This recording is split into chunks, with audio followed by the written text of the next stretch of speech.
Lilja, I wanted to start with you and just ask, what does the Women's Day Off represent today in Iceland? Because this is obviously an important part of the history books. Does it stay in history classes, or does it still have resonance today in Iceland's public life?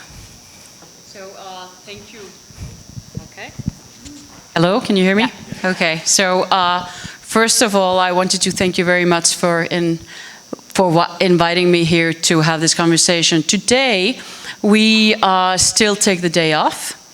And now it's done in such a way, we take the day off at the time where we basically have worked as we would be paid as a female. So we kind of leave after, do you understand? I'm trying to say this in English. So it's like now we have like, I think about 90% or 95 or something. So we leave maybe like 3:30. Do you know what I mean? So as soon as we kind of fulfilled our duties compared to the equal pay, it's kind of complicated. But as I'm trying to say is like you pay us for this amount of the day, and so we're leaving at this time. Yeah, yeah. Mm-hmm. So we still do it,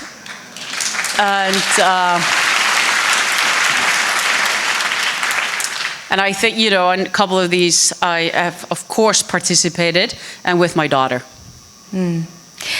Mayor Wilson, you are no stranger to organizing. What are your reflections on what we saw here and just the power of organizing from the Women's Day Off? Yeah, wow. Do we have an hour? I know. I mean, first of all, what an inspiring film, and what an inspiring moment in history. I really enjoyed that. Yeah, I mean, there was so much in this that resonated with me. A couple of things that really came up for me, just that combination of kind of moment and effort, right? Like we were in this moment in 1970 where it was in the air, right? Like women were feeling it. But then to turn that into something that was politically potent, that could change history, took so much effort, so much organizing. And that's really just something that I feel in my bones as someone who's been a community organizer for a very long time, is just how, you know, you can't force something, right? It has to be there latent. There has to be, like, we're all struggling with the fact that our wages are too low or our rent is too high, right? And people feel it, but turning that into action, turning that into change requires a lot of effort, right? A lot of effort. It requires people who are devoting themselves to that. And then part of that process is, and what's so magical about it, is the transformation that kind of ordinary, not particularly like political people undergo from just kind of accepting the way things are. And it's like, well, yeah, but that's just it, right? Like it's never going to change. To finding their own collective power, right? To realizing that, like, actually we can do something about this, and that the key to that is to stand together. And yeah, it's just very inspiring. Yeah. Lilja, did your mother participate in the day off in 1975? Or did relatives of yours? Yes, they did. And I actually, this, even though I've seen this before, I get very emotional because the thing is that, you know, the position that women have today, as you can obviously see by the statistics, is extremely good. And I know that, you know, we are in this position because of these women, like my mother, and my grandmother and great-grandmother. And I can tell you a very short story how symbolic this was, is that you saw from the picture of Vigdís Finnbogadóttir, the first woman to be elected in a democratic society. And I will always remember this. This was in the year 1980, and I was 6.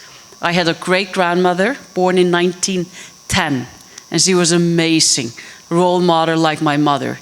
She actually ran a restaurant, but she was very much to the left in the politics, but still she ran a very, very profitable restaurant. And so we have these, you know, historic elections for the president. And actually, my father knew one of the candidates, and I really liked my dad. And Vigdís was running, and my great-grandmother said to me, I was 6. So she said, "Who are you going to vote for?" And we always talked like I was 70 years old as she was. And I said, "Well, I'm going to vote, Albert."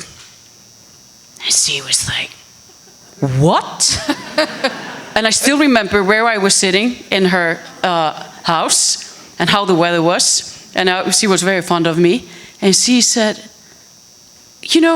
"We have a woman running for a president. And this is historical. And I'm going to tell you one thing. We women, we support each other. And if we're not going to do that, there's a place for you. And I'm not going to tell you where it is."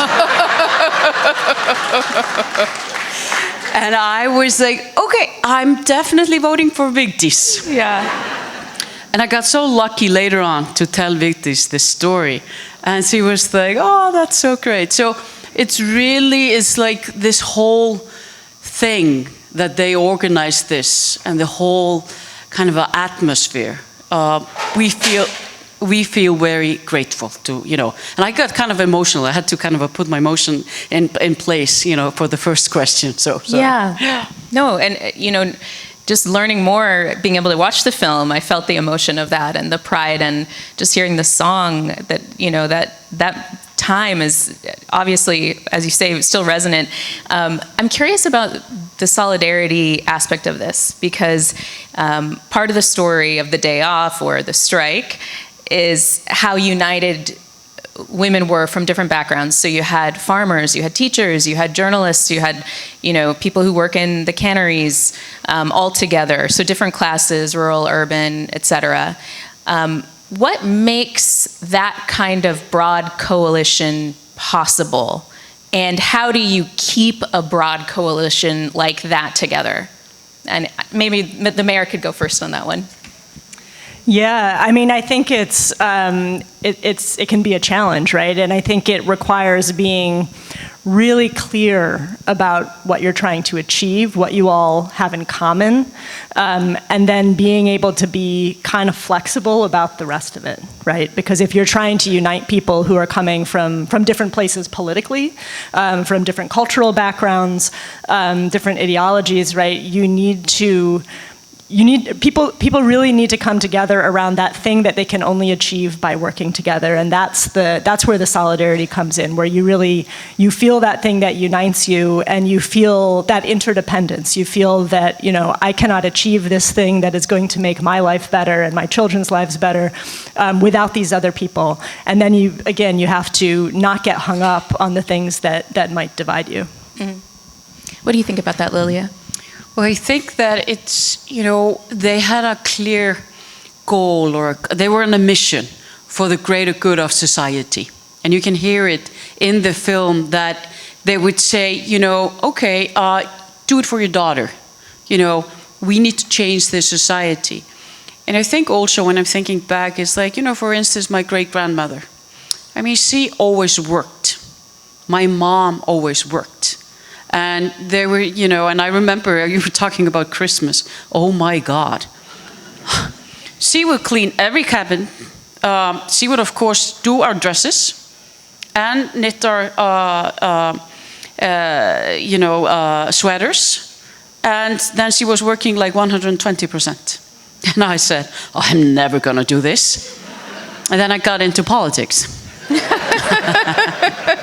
So I think the whole thing is basically that also when you come from a society that has, this, that we all kind of, to have things, if Iceland needs to work, we need to stick together. We are a population of 400,000 people, and each individual matters. And I think that often connects, we connect in a greater way as a result of it. And I think so if you're mission-based, it's for the greater good of the Icelandic society, and it's good for your children, then we've done other things like this, not only as regards to equality, but issues related, once again, to the greater good of society. There's a moment they talk about the meeting where they start to plan the Women's Day off.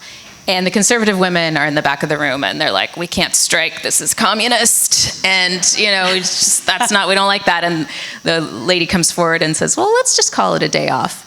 And you know that those red stocking activists were not happy. They were very vocal about how unhappy they were to not call it a strike. And they were striking, they were not taking the day off.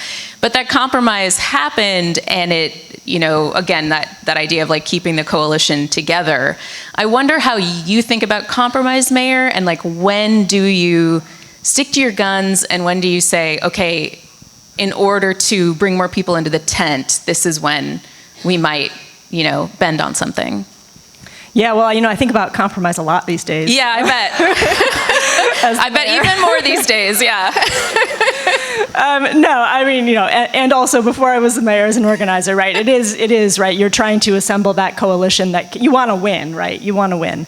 And so it really is about, what is that, you don't, it's about compromise, but not compromising on your ultimately your values or the things that you're trying to achieve, right? So it's being really clear about that kernel, that core that is essential, and then just being strategic and being flexible and being understanding of where other people are coming from, right? And you don't want to get hung up on language. And I think a lot about, this, and we're kind of reflecting on the population of Iceland being 400,000 people.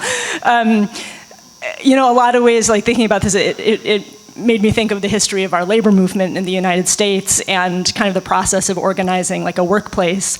In the United States, we have obviously this like long history of racism and workers divided along racial lines. And some of the most inspiring histories in our labor movement of successful strikes and union organizing campaigns involved workers coming together along racial lines, even across attempts to divide them. And I think there's kind of a similar dynamic there where organizers have to be really, people have to see what their common interest is and then really be willing to get over the things that would ordinarily divide them and really see where the other people are coming from. And it's challenging, but then, look what you win. Yeah. Lilja, part of what made the women's strike so powerful was the way that it made women's labor visible, the kind of labor that is often overlooked. And I'm thinking about childcare as one of the top examples of that. Iceland is considered to have one of the best childcare policies in the world. For those who are not Icelandic, 6 months leave for both parents at 80% pay. Childcare is heftily subsidized. Iceland spends almost 2% of GDP on childcare and early childhood education.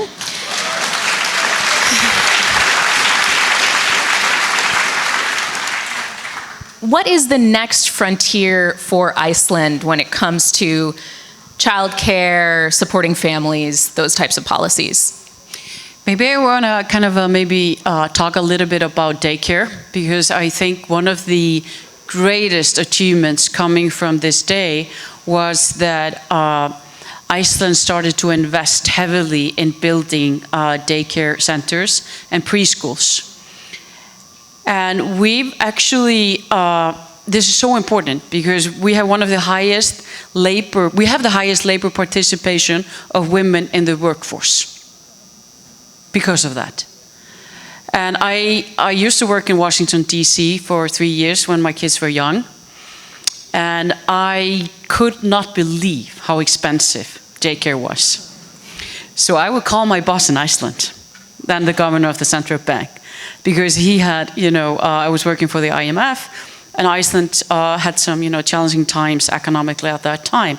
And I was like, you can't believe how expensive this is. You will have to help me. You will have to subsidize this with me. People were like, are you nuts? And I was like, no. It's the same. Every child has a right to go to a daycare because they get developed, etc., etc. And the thing is, you can't really get an equal society unless you have a subsidized daycare system.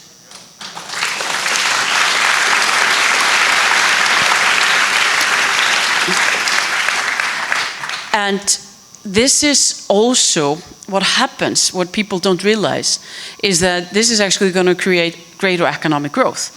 And this has been calculated by economists, with the OECD and the IMF. And it is believed that GDP per capita in the Nordic countries is about 20% higher as a result of this investment and higher participation in the labor force. And this is one of the things that I think, for this society, in order to get more equal pay, this is a necessity. And you actually have a Nobel Prize winner in economics, Claudia Goldin, who got the Nobel Prize in 2023. Do you know her?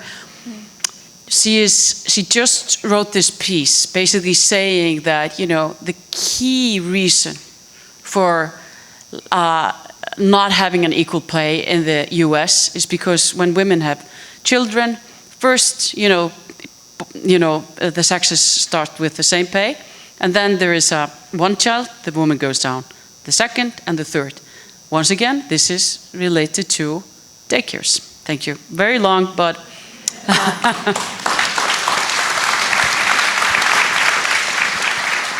Mayor Wilson, it's no secret that we are, as a society, far behind Iceland when it comes to childcare. You have talked about this issue and the issue of affordability connected to childcare in Seattle before. There are very serious budget realities in the city to contend with. What is in the realm of the possible for a city government to address? What needs to be addressed at the state and national level when it comes to and by the way, a trained economist talking about GDP growth, for childcare, I wish people would sit up and listen to that. What is in the realm of the possible for a city to handle versus, again, at the federal and state level? Yeah, ideally, this is an issue that we take on at the national level, right? The cost of childcare is a crisis all over the United States, but no one is holding their breath on that. So yeah, I think, Seattle is already, in some respects, a national leader in publicly funded preschool and childcare, and that is wonderful, and it's also really scary because we are, as a nation, so far behind many other countries in the world, especially Iceland. So we have already a sliding scale preschool program. We have some city-funded childcare slots, but it is woefully inadequate. And yes, we are also facing very serious budget challenges at the city level. So I think that we can do more than we are doing. And it's, partly it is a question of subsidy, and it's just how much money are you going to put into this, right? But we also have other ways that the city can help the situation in terms of making it easier for people to start childcare facilities, right, in the city, right? There's a lot of different things we can do, but I think ultimately state-level investment, more state-level investment would be very helpful, right? And I think that is the direction that we need to go if we really want to make a big difference. Because again, it's not, Seattle has, I think, more levers than most cities around the state to deal with this problem within our own borders, but it is a statewide problem, and so it should really be addressed at that level. But in the meantime, whatever resources we can come up with to invest, that will also make a difference. Lilja, is Iceland a gender utopia? What work still has to be done? Are we looking from the outside and idealizing it too much? It's always a difficult question. I am extremely grateful to have been born in Iceland in 1973. That I had this, women paving the way and doing the investment for the daycare, etc., and the parental leave. Of course, we can always do something better. We don't have equal pay. There's I think 3 or 4% left of the gap, which you probably think is okay. What is it? I know. I was just looking at the mayor's face. Yeah. we're doing very well, and I actually think that I've had like presentations in Korea on gender equality, because they've been facing a huge challenge because women are not having children anymore in Korea or Japan. This is probably one of their biggest challenges going forward. And I say it's because of lack of gender policies. They have too much work on, and they don't get the same pay, and they've stopped having children. And now the Prime Minister of Japan is saying, I mean, this is the most difficult crisis that we're facing. And we have the same development in many European countries. So I think that we will have, as a kind of a necessity in Europe and maybe in more economies, that something has to be done in order to promote more viable and sustainable family life. So this was not the answer to your question. Typical politician, not even in my country, sorry. My children always say, is like, why sometimes when you're on TV, you're asked something and you just don't answer the question. Are your children going to be journalists by any chance? I would hope so. I would hope so. But I think we're doing great in Iceland. We can always do better. But I am often concerned about still daycare. It has, of course, cost a lot, but it's being balanced nevertheless. But it is an investment that everyone is very proud of. Mayor Wilson, this is a moment in the U.S. where many people feel discouraged about politics and their ability to affect change. What keeps you optimistic about organizing, civic engagement, all of these things right now? I mean, honestly, a lot of it is history, right? And it's learning history like this year. I mean, I was reflecting as we were watching the film, despite the fact that even in the arena of women's equality and women's rights, we still have so far to go. Look at how far we've come. Look at how far we've come.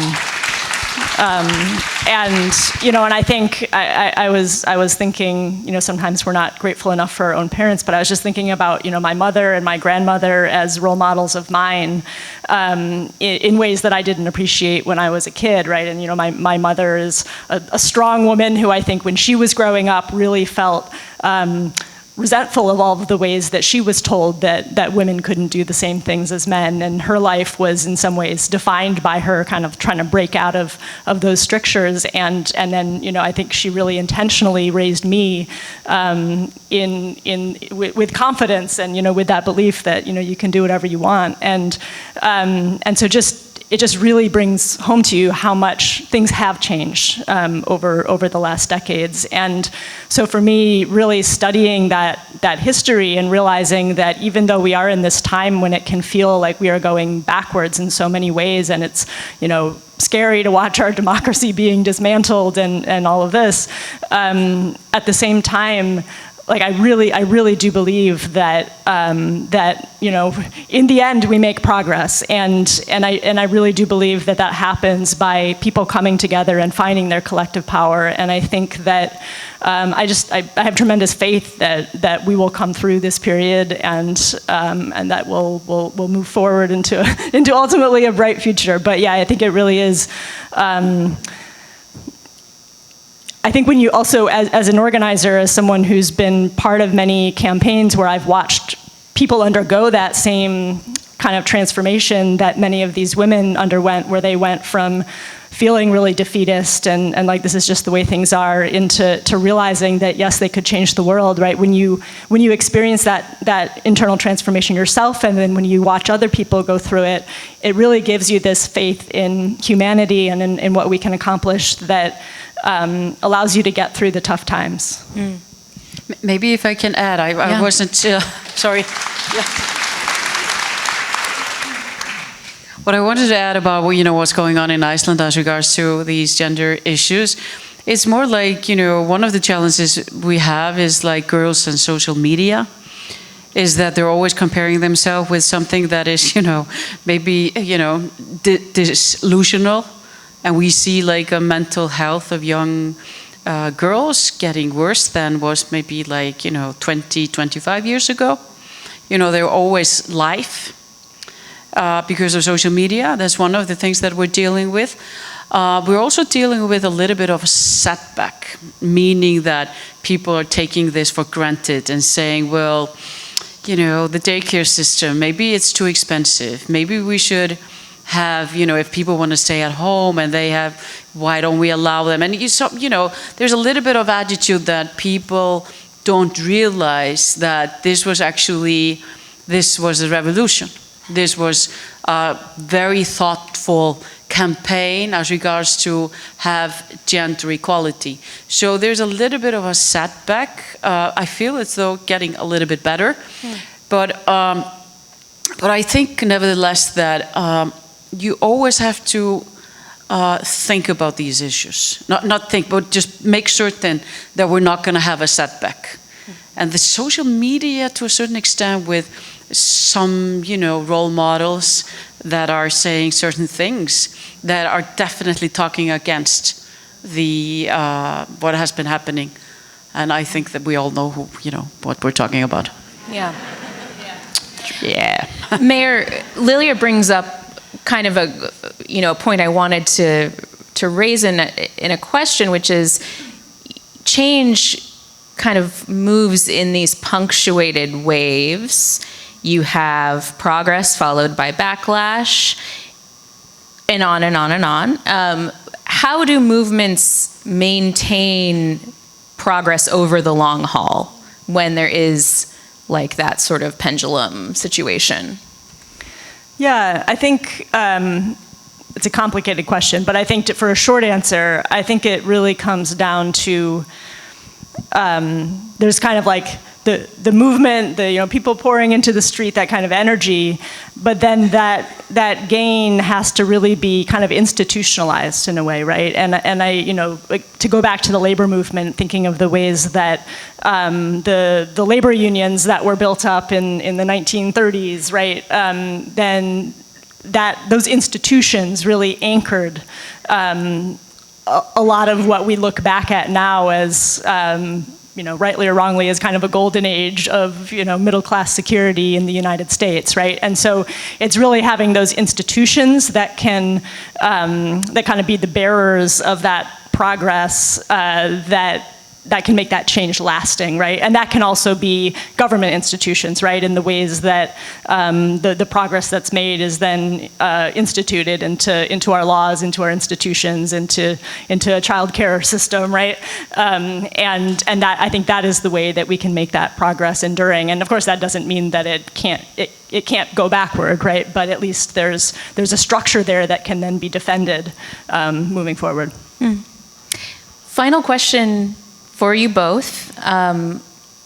Vigdís Finnbogadóttir is one of the first voices. I think she's the first voice that we hear.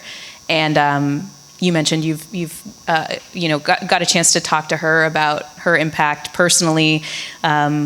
She tells the story of being a child and being told you can't be a ship's captain, and then she's elected the first woman, democratically elected leader in the world, Iceland's first female president. She was born in 1930. Now, obviously, you two are very far removed generationally from her, a couple generations away. But I'm just curious about the differences between her experience and, what you heard growing up and what that means, what messages we say to girls growing up, and anything that you can kind of impart as a final thought about what you tried to tell the next generation. Lilja, do you want to go first? I'll tell you one small story of Vigdís Finnbogadóttir before I answer this question. Is that, I've been in politics now for 10 years, and there was this difficult case, as we all have. I'm not going to go into that. And I felt a little bit, it was a challenge. And then I get this very nice letter, and it stood, you're doing great. Don't get discouraged. Vigdís Finnbogadóttir. I was just like, I still get goosebumps. And it was like, okay, you know, and that she was still, you know, born in 1930. And this is about continuing the movement, that we support each other. And also just to realize that we need to do that. I have a teenager, a girl, 16. And what I just try to tell her is like, you know, do mistakes. Don't hesitate. Just be yourself, whatever you want to do. And just remember that you have the same opportunities as everyone else. And I'm concerned about the social media, so I'm just telling her, stay strong. But you can also, if you have feelings, show your feelings. Just be yourself, basically. I don't know if it's a great message, but just, relax. But work hard. No. Mayor, you said a little bit about the fact that you were, encouraged as a kid, and that was different from prior generations. Was there a moment ever for you where you were told you can't be a ship's captain? Or do you have any thoughts about just how we encourage our next generation of women? Yeah, and I mean, again, I feel very lucky just in the way that I was raised with this sense of, confidence, you can do anything. But I think at the same time, definitely growing up, there's always also still that sense of when you look at, the careers that women are in or the way that they appear in leadership in our society, and you realize that there's this, disproportionality, and you think, well, why is that? Like, is that, so there's this sense of kind of insecurity just because of the ways that you don't see yourself always reflected in leadership or in positions of influence, and I think also just the expectations for women around appearance and I think was something that I definitely rebelled against as a child and growing up, and I think that today I share concerns about social media, right? Because I think it does seem that young people today, I mean, not just girls, but certainly girls, the kind of messages that they're getting through social media do create these kind of impossible standards and are just really very, very, very damaging. And so, as someone who's the mother of a two and a half year old girl, that's something that I'm going to have to kind of reckon with, I think, as she gets older. And how do you help a child to navigate that world? And realizing that your parental influence matters a lot, but then it's also limited. I think be yourself is a good message, and just I guess just to impart a sense of like integrity, and this is something that I think about now as the mayor a lot, right? Like you can't care too much what people think. Mm-hmm. Well, yeah, I can tell you one thing that has changed since I was growing up. So my dad, he used to be the head of the biggest soccer club in Reykjavík. He was big on football, and but he brought me up just as an individual. I would go fly fishing with him to all the soccer games. He was in politics too. I would go into meetings, and I never thought about it. But there was one thing that he did that is not in my girl's life, is that he didn't want me to play soccer. So I went into gymnastics. But my girls, he plays soccer, both of them do, and she's doing really well in soccer. That is the difference since I was growing up, is that there were very few women in soccer. Those barriers are gone. They're gone also in Iceland. I guess the other thing that I would say is just to thinking a little bit more about kind of social media. I think part of the problem is the way that it engenders this sense of like constant comparison and competitiveness, right? Because you're always seeing yourself and your life against all of these other people and the face that they are putting on for social media. And I really think just giving children like a different standard, and what I would say is like try to be a good person, right? Try to find like what is the right thing to do, what is the most important thing that you can do to contribute to the world, and like focus on that, right? And so I think developing that sense of the sense of a goal or something to measure yourself by, which is not this constant kind of superficial comparison with other people. I wonder before we go if the room, yes, thank you, yeah.